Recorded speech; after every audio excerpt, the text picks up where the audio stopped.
Welcome back, guys. Thanks for joining me for another beer review, and this is the final Trembling Madness double IPA that I bought. So you'll have a break from double IPA soon. Obviously I've still got a few to upload, but we'll start doing some different beers in between. I'll try and mix up what I've got left so it's not too boring. So yeah, like I say, it's the last one that I have from the Trembling Madness order, which was placed a couple of months ago. And we are heading off to Portsmouth with this one. And it's another one from Staggeringly Good. And I think the last one I done was Squashy double IPA. Well, this one is their Squashy double IPA. Lovely artwork, same artwork. I think it was just different colour on the can. 8%.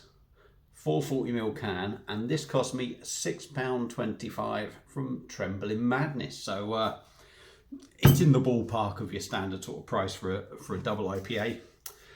Is there anything I can read on there? I highly doubt it.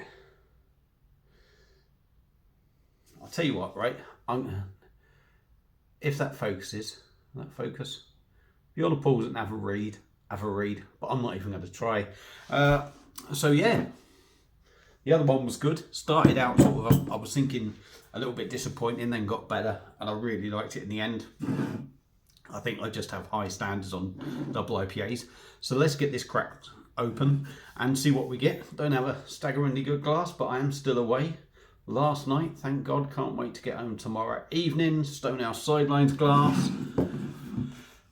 Let's get going. Right, let's get it cracked open, see what we get. Hope you're all good.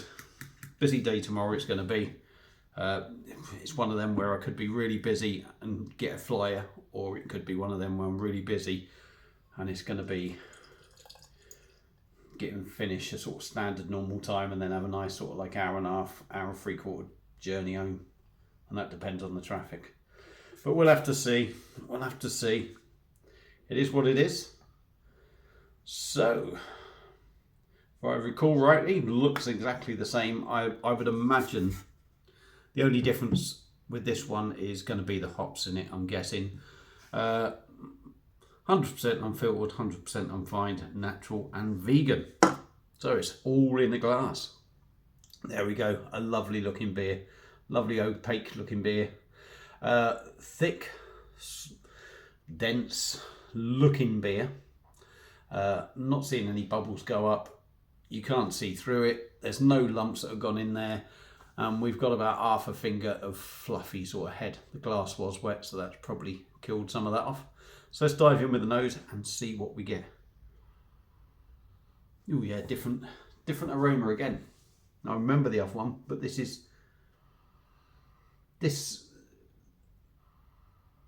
has got a big dankness to it, I would say.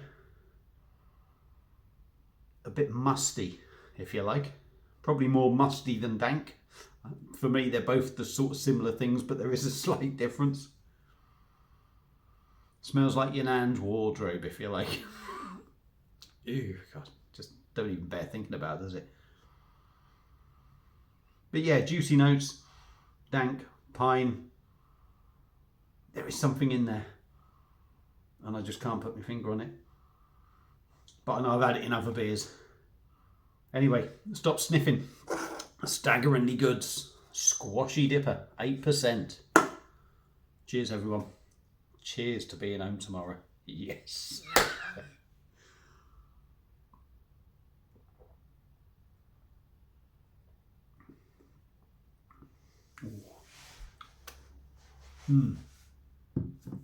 Yeah.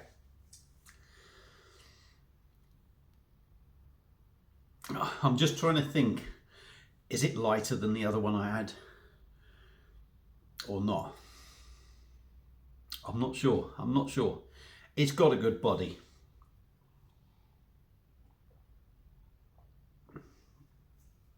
It's got a decent body. I think they've packed this with oats because there's a big sort of oaty body to it, and that was the smell. I think it's the oats in it mixing with the hops. It's giving me that sort of aroma. It's weird. Dank, oaty, maybe coconutty. But yeah, the body feels like it's got oats in. Again, maybe not the heaviest one, but this could just be me with so many beers I've had, and I might be, you know, being a bit picky. But it has got a nice weight to it. Really soft and smooth. I mean, that is pillowy soft in the mouth. And if there is such a thing as pillowy smooth, it is pillowy smooth as well.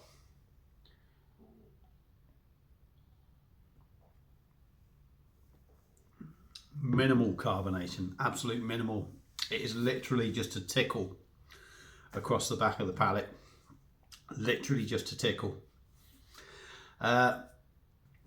It's bloody nice, I've got to tell you that. Let's go in and give you some taste notes. See, things are starting to develop now as well.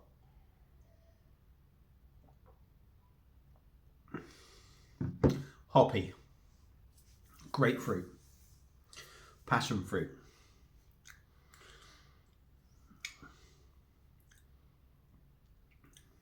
dank.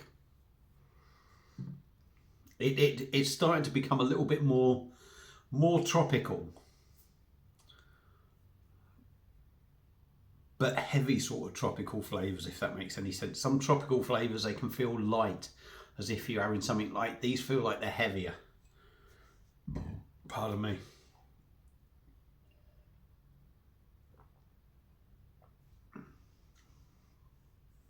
A bit of pine resinous in there. That's just starting to come through. That's fighting through them flavours. So you're getting all the tropical notes. The pine is coming through, a little bit of resinous. Very dank, musty on the taste. Very drinkable as well.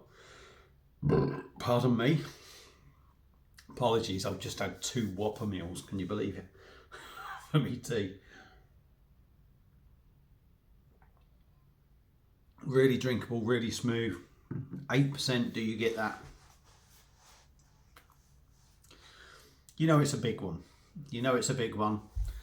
I think that dankness, that mustiness, there's a subtle bitterness in there as well with that. It sort of lingers more on the back end. A little bit of sort of grapefruit bitterness, I think. The dankness and the mustiness and that little bit of bitterness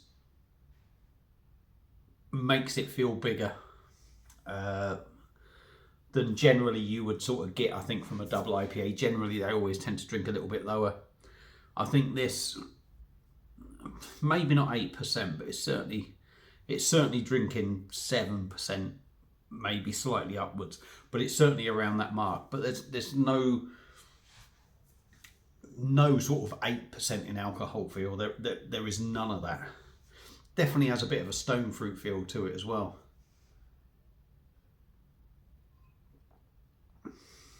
Yeah, it's got a real dank mustiness to it. And I think that is the only part that really sort of makes it feel the 8%. But is it any good? Yes, it is good. Do I prefer it over the other one? I'm going to say no. I remember what I was thinking of the other one. And it sort of started to disappoint me at first. And then got better as I went along. This one, nothing wrong with it. But I think for me, my own personal taste, it's not as good as the Squashy. I think it's Squashy. But still a very decent beer, depending on what you want from a beer. It's going to depend on what you like, obviously. But it's a very decent beer. Would I recommend it? Yep, if you like your dippers, give it a go. A lot of them can be the sort of same, but you certainly get different flavours depending on what hops and everything they use. But yeah, gets a thumbs up from me. Is it worth the £6.25? Yeah, I think, you know, for 25p over the going rate, you're not going to argue with that. 8%, it's a well-brewed beer. It's decent. I like it. Would I get it again? I think I'd rather get the other one. If you've had this beer before, let me know what you think. Feel free to comment. Apologies for the gas. Too much food. Like, share and all that lot. Subscribe to the channel. And I'll see you again soon on another one. And it will be different surroundings next time. Cheers.